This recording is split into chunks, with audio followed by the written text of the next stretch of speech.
Assalamualaikum warahmatullahi wabarakatuh.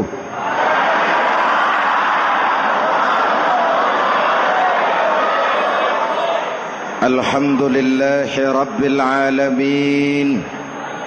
Wassalatu wassalamu ala asyrafil mursalin Sayyidina wa maulana Muhammadin wa ala alihi wa sahbihi ajmain, amma ba'du. Para ulama yang saya muliakan, hadirin hadirat ma'asyiral muslimin yang saya cintai, banyak kita alami perubahan-perubahan yang terjadi, baik perubahan yang menyangkut sosial budaya, lebih-lebih yang menyangkut sosial politik. Yang tidak banyak mengalami perubahan adalah sosial ekonomi. Bahkan angka kemiskinan kita naik menjadi 3/5 dari total penduduk kita hidup di bawah garis kemiskinan, dan 20% diantaranya miskin mutlak. Perubahan-perubahan yang terjadi menyadarkan kita kepada kebenaran Al-Quran ketika Allah menyatakan wa tilkal ayyamu nudawiluha bainan nas. Hari itu kami putar di antara manusia. Ada saat datang, ada waktu pergi. Ada hari lahir, ada saat kembali. Ada waktu dilantik, ada saat menyerahkan jabatan. Hari kami putar di antara manusia dan hidup cuma sekadar menunggu giliran. Soalnya kemudian di tengah perubahan-perubahan yang terjadi begitu cepat, what must we do now?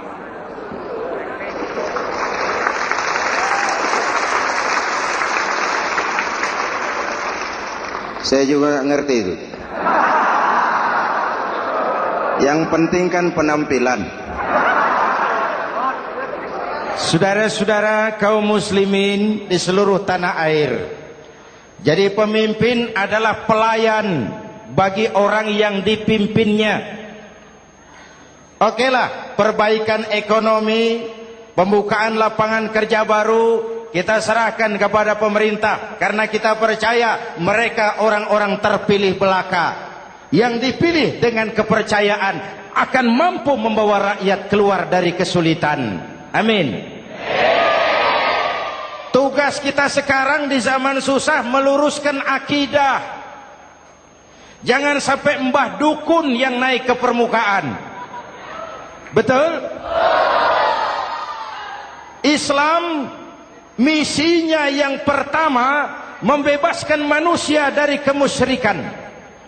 13 tahun Rasul berjuang di Mekah, menanamkan akidah, meluruskan keyakinan, membentuk iman. 13 tahun membebaskan manusia dari belenggu kemusyrikan.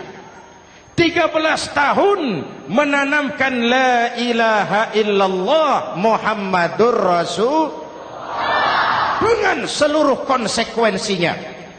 Kalau saya yakin tidak ada Tuhan selain Allah, saya tidak akan minta tolong kecuali hanya kepada Allah. Saya tidak akan pernah takut kecuali hanya kepada Allah.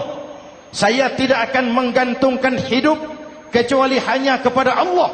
Saya tidak akan minta rizki kecuali hanya kepada Allah. Saya tidak akan melarikan persoalan kecuali hanya kepada Allah. Kalau konsekuen dengan keyakinan ini, mbah dukun nggak dapat tempat.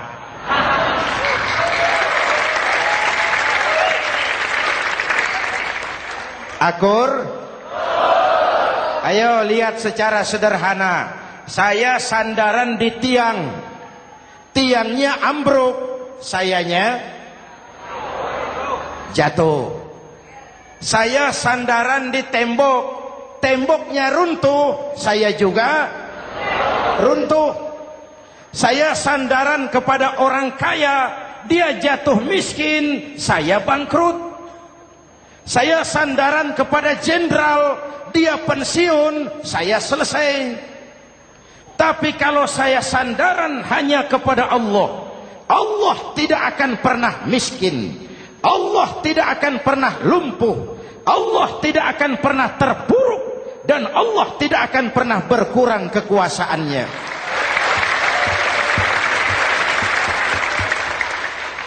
Maka umat Islam, sesulit apapun zaman yang kita hadapi, Allah juga tempat kita bersandar. Jelas? Selama ini kita iman dalam ucapan, tapi sekuler dalam perbuatan. Di masjid ada Allah, di kantor Allah tidak ada, maka korupsi merajalela.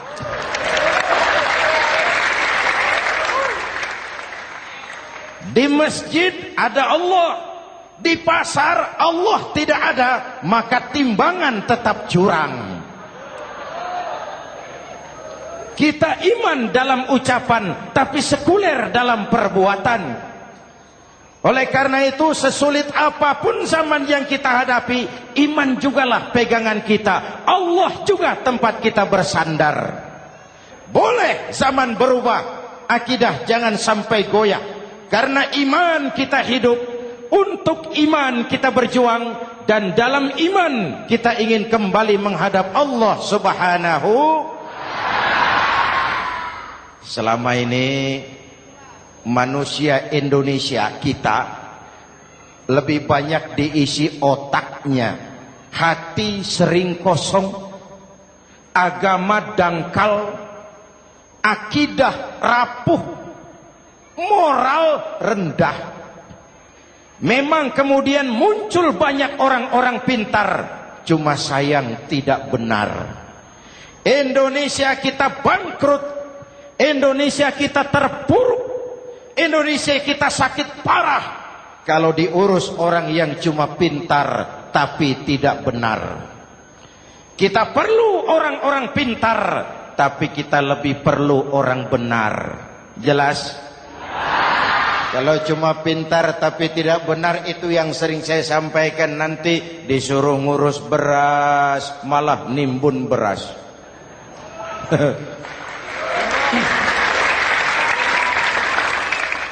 Disuruh ngurus laut malah jadi bajak laut. Disuruh ngurus hutan rame-rame jadi orang hutan. Jutaan hektar hutan Indonesia kita ini merupakan kekayaan sumber daya alam kita yang harus digunakan bagi sebesar-besar kemaslahatan rakyat.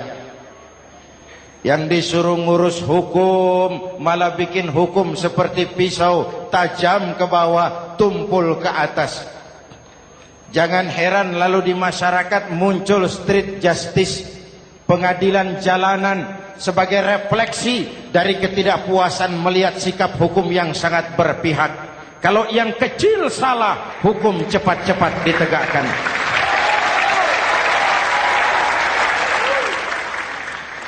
Lihat saja sekarang ini kalau orang terkenal banyak uang punya masalah, antri yang bela. Betul? Tapi saudara lihat si Marsinah di Jawa Timur, si Sengkon dan Karta di Jawa Barat, si Udin Bernas wartawan Jogja terseok-seok mencari keadilan, sampai hari ini urusannya masih remeng-remeng. Kenapa bisa begitu? Jawabannya sederhana, tidak ada fulus. Ada fulus mulus, tidak ada fulus manfus. Betul? Jangan sampai para penegak hukum kita terjebak pada lagu baru, maju tak gentar membela yang bayar. Biar bertentangan dengan nurani, biar bertentangan dengan public opini, biar bertentangan dengan rasa keadilan. Siapa yang bayar, itulah majikan. Mau benar atau salah, belain terus. Kalau seperti inilah hukum kita, mafioso keadilan akan tetap gentayangan. Hadirin yang saya hormati, 13 tahun beliau berjuang di Mekah, meluruskan keyakinan, memantapkan akidah, meneguhkan iman. Dari situ segalanya dimulai, dan ke situ segalanya akan menuju. Intan paling mahal, mutiara paling berharga, tidak lain adalah nilai-nilai keimanan. Kalau itu sudah tergadai, apalagi yang bisa kita banggakan dalam kehidupan ini? Kita merasa harta kita berharga, belum ada artinya ketimbang iman. Kedudukan kita punya nilai pun belum ada artinya ketimbang dengan nilai-nilai keimanan. Itu intan paling mahal, itu mutiara paling berharga. Harta baru ada manfaatnya kalau dilandasi dengan iman. Jabatan dan kedudukan baru terasa gunanya kalau dilandasi dengan keimanan. Kalau jabatan lepas dari iman, yang akan lahir Fir'aun baru. Jelas? Kalau harta terlepas dari iman, yang akan muncul adalah konglomerat Korun. Kalau ilmu pengetahuan terlepas dari nilai dasar keimanan, maka yang akan muncul adalah ilmuwan pelacur yang menyalahkan yang benar, membenarkan yang salah untuk kepentingan pribadi.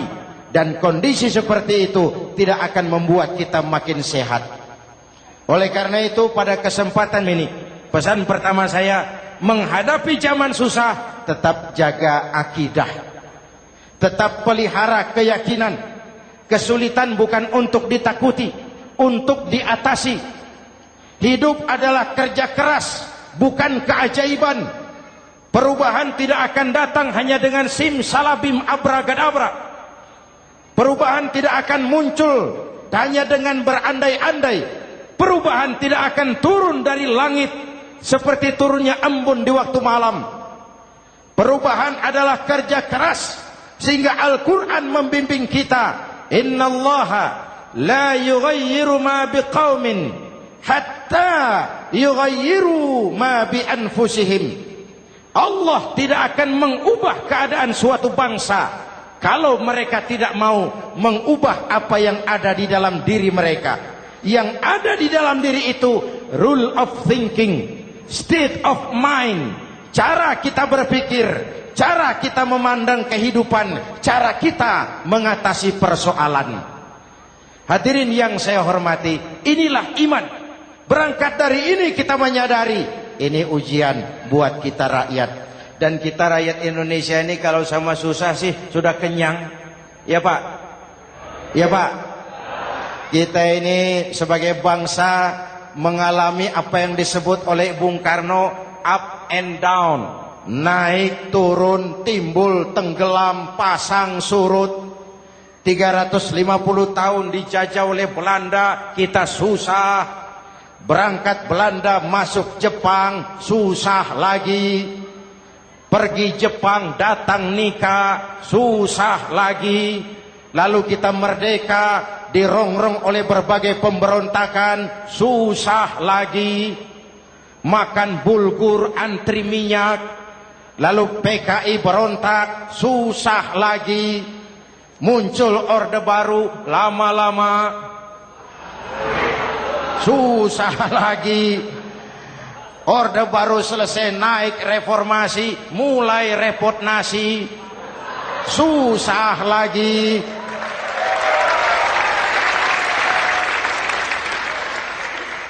Kalau susah kita ini sudah akrab, sudah intim. Mestinya kalau sudah susah seperti itu, jangan salah sikap menyikapi kesusahan. Jangan sampai kita potong kompas, ambil jalan pintas, terjebak menghalalkan segala cara. Itu tidak akan menguntungkan. Itu tidak akan menyelesaikan. Kalaupun selesai nampaknya penyelesaian sesaat.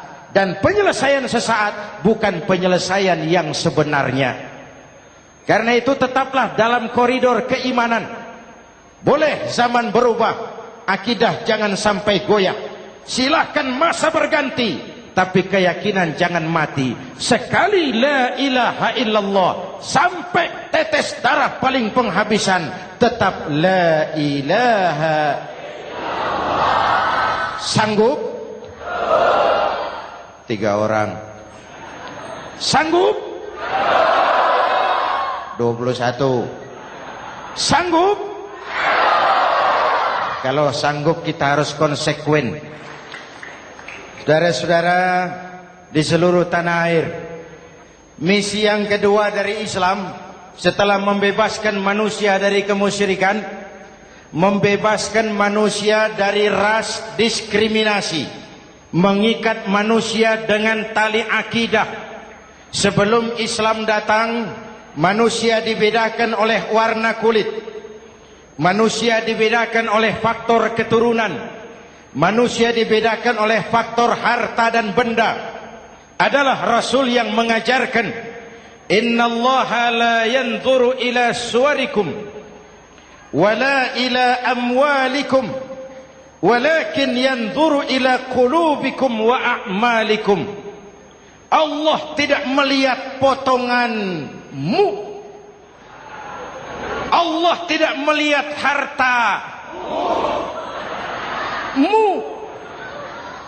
Yang Allah lihat itu adalah hatimu dan amal perbuatanmu.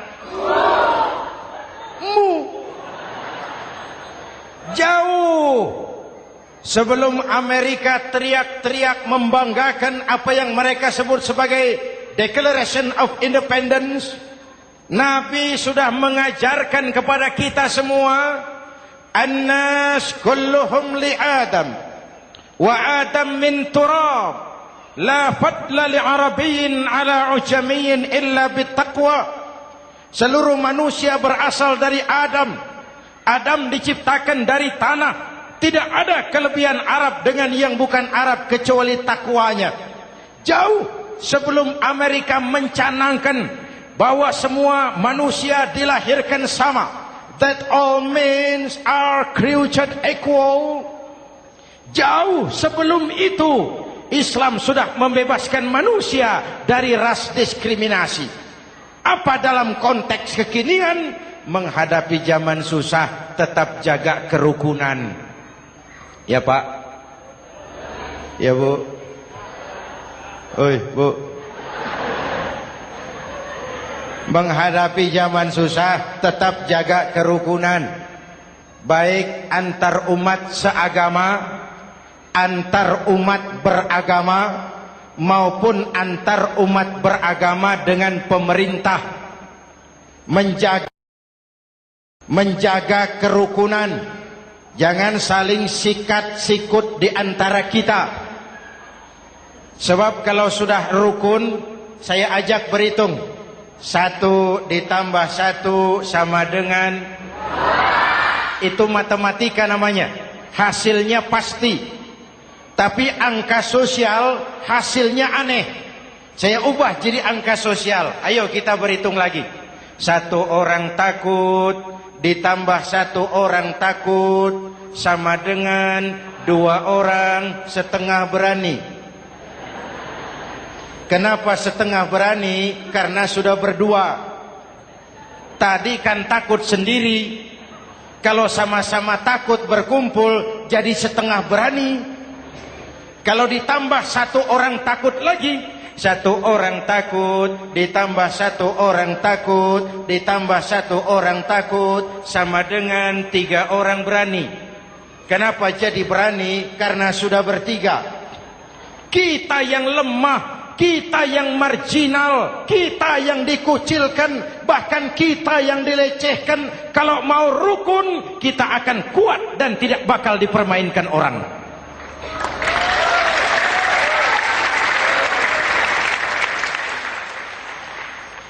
Tapi kalau rukunnya yang satu mau menikam yang lain, saya ajak berhitung lagi. Yuk berhitung yuk.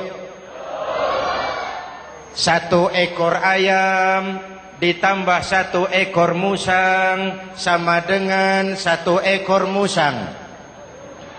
Kemana ayamnya? Dimakan musang.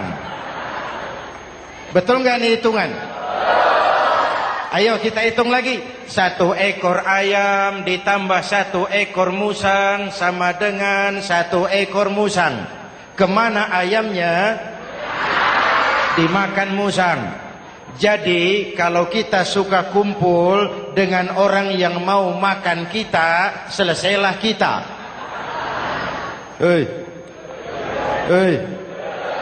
Maka kalau merasa kita ini ayam, yuk kumpul sama-sama ayam, pulang ke kandang ayam. Kalau ada ayam kumpul ke kandang musang, itu namanya ayam minum baygon. Jelas? Menjaga kerukunan. Pertama, antar umat seagama, sesama muslim harus saling menjaga, harus saling memelihara. Baik dia muslim yang jadi kapolri, baik dia muslim yang jadi kasat, baik dia muslim yang jadi pengusaha, baik dia muslim yang jadi petani, nelayan, guru, semua komit menjaga semangat kebersamaan, rukun antar umat seagama. Jelas? Jelas? Hadirin yang saya hormati, atas dasar itu saya ingatkan kembali, kita semua ingin persoalan terorisme dilepaskan kaitannya dari agama manapun. Tidak ada kaitannya terorisme dengan Islam, dengan Kristen, dengan Hindu, dengan Buddha. Tidak ada kaitannya terorisme dengan pondok pesantren.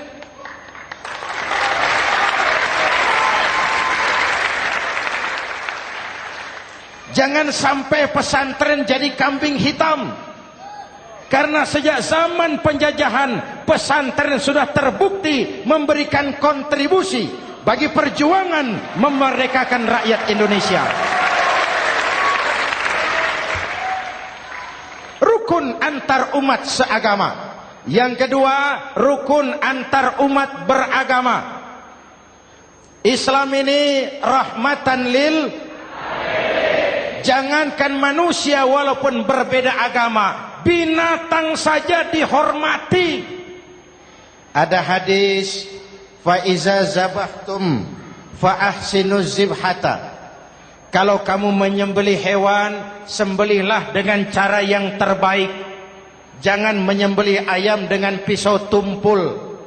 Itu namanya tidak berperi kebinatangan. Yang kecil lagi, saudara buka babul istinja, makruh buang air kecil di tanah yang berlubang. Sebab apa? Pertama, menjaga kesehatan. Siapa tahu di lubang yang saudara buang air kecil itu ada gas beracun. Kalau tidak, melindungi binatang yang ada di dalam lubang. Siapa tahu di lubang yang saudara buang air kecil itu ada semut sedang rapat membahas terorisme. Apa dosanya lalu mati dikencingi? Ini namanya rahmatan lis semut. Binatang saja dilindungi. Maka perbedaan agama tidak harus menyebabkan kita bertolak belakang. Perbedaan agama bukan alasan untuk saling bermusuhan. Apalagi kita sudah menyadari tentang kemajemukan kita, tentang kebinekaan kita, tentang keragaman kita. Rukun antar umat beragama. Saling menghormati, saling menghargai, tapi tetap dalam batas lakum dinukum. Lalu rukun antar umat beragama dengan pemerintah. Hadirin yang saya hormati, yang benar kita dukung, yang salah kita perbaiki dan kita tegur menurut cara-cara yang diajarkan oleh agama kita. Dan sholat berjamaah, pendidikan bernegara yang paling bagus. Tadi kita sholat ada imam, ada makmum, betul? Makmum wajib ikut imam kalau imam benar sholatnya. Rakyat wajib ikut pemimpin kalau pemimpin benar mimpinnya. Masyarakat Islam ini loyal. Masyarakat Islam ini bukan pemberontak. Masyarakat Islam ini taat dan setia. Kapan? Kalau imamnya benar. Imam takbir, makmum. Imam ruku, makmum. Imam i'tidal, makmum. I'tidal. Imam sujud, makmum. Tapi kalau imam keliru, mestinya imam ruku malah sujud. Salah imam ini. Tegur. Siapa yang wajib negur? Makmum yang saf terdepan. Anggota DPR.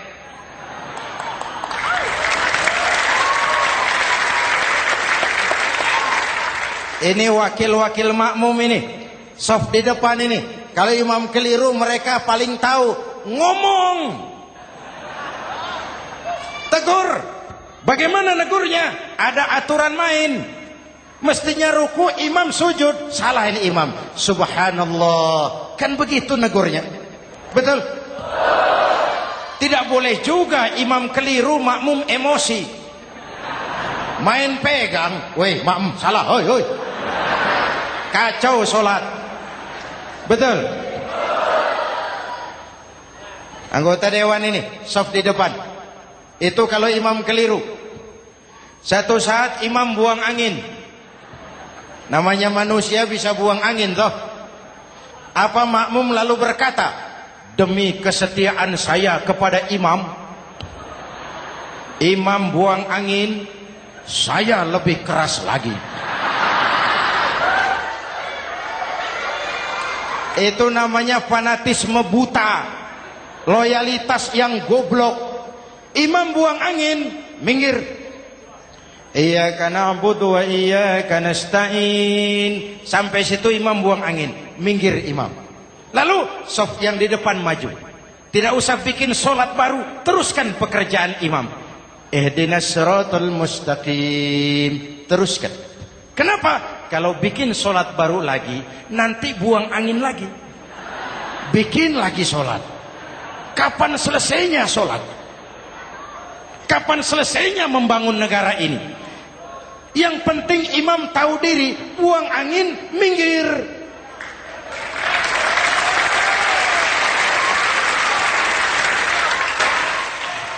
Ini kacaunya solat berjamaah kita sekarang. Kacaunya negeri kita sekarang. Banyak imam sudah buang angin, gengsi. Diam aja merasa nggak punya salah. Dikasih tahu sama makmum, imam tadi buang angin ya, malah jawab sedikit. Apa kalau sedikit lalu tidak batal solat itu? Mekanisme kehidupan sosial yang diatur lewat tuntunan solat berjamaah. Sehingga Nabi berpesan, kun imaman muta'an au ma'muman muti'an fala takun thalisan jazu'a. Kalau jadi pemimpin, jadilah pemimpin yang ditaati. Kalau jadi makmum, jadilah makmum yang mentaati. Jangan jadi golongan ketiga pemecah belah. Di depan tidak jalan, di belakang takut, ditaruh yang di tengah, di depan didorong, yang belakang ditendang. Ini namanya biang kerok. Saudara-saudara, dari uraian singkat ini saya ambil beberapa catatan pokok. Pertama, kalau ada intan paling mahal, kalau ada mutiara paling berharga dalam hidup kita, itu tidak lain adalah karena keyakinan. Hidup jadi indah, hidup jadi berharga, hidup jadi berarti kalau didasari atas sebuah keyakinan. Dan keyakinan itu tidak lain adalah nilai iman kita, akidah kita kepada Allah Subhanahu wa ta'ala. Yang kedua, tetap menjaga kerukunan. Sesulit apapun zaman yang kita hadapi, kita tetap harus menjaga semangat kebersamaan. Kita harus tetap menjadi lem perekat yang menjaga keutuhan, baik sebagai bangsa maupun sebagai umat. Perbedaan adalah wajar, harus dihormati, sebagai ciri kehidupan berdemokrasi. Tapi jangan perbedaan menjadi sebab kita bermusuhan, dan jangan perbedaan menyebabkan kita saling berpecah belah. Hormati perbedaan, jangan perbedaan dipandang sebagai permusuhan. Dengan akidah yang kuat dan kebersamaan yang kokoh, ayo kita hadapi kesulitan, kita atasi kesulitan, dan dengan kerja keras untuk menyongsong hari esok yang lebih pasti. Mari kita Fatihah. Semoga Allah memelihara kita bangsa Indonesia. Ala hadhihi niyah wa ila hadratin Nabi. Al-Fatihah.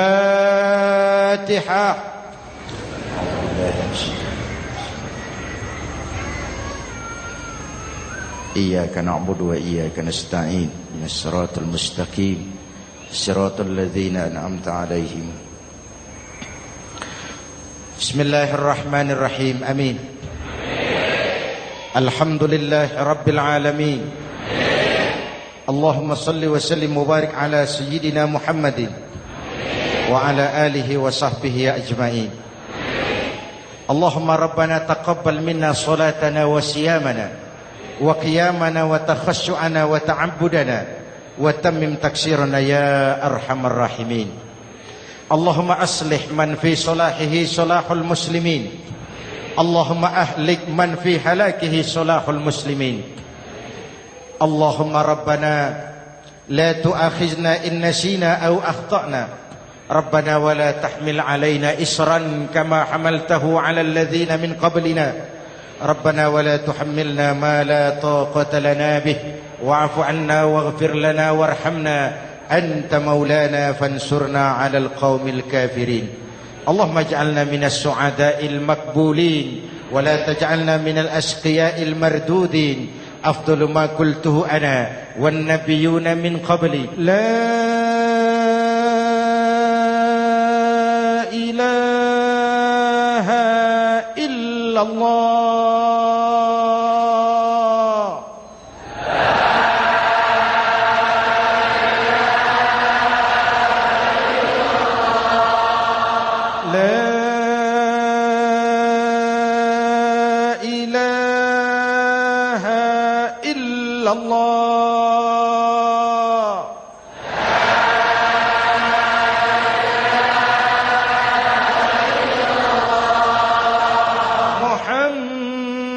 Muhammadur Rasulullah.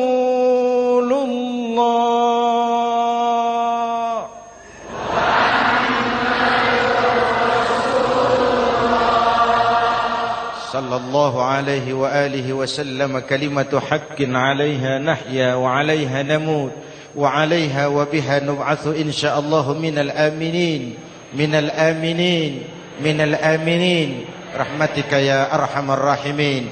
Sallallahu ala sayyidina Muhammad wa ala alihi wa sahbihi ajma'in. Ana rabbika rabbil izzati amma yasifun. Salamun alal mursalin walhamdulillah rabbil alamin. Jumpa lagi di lain kesempatan insyaallah. Wassalamualaikum warahmatullahi wabarakatuh.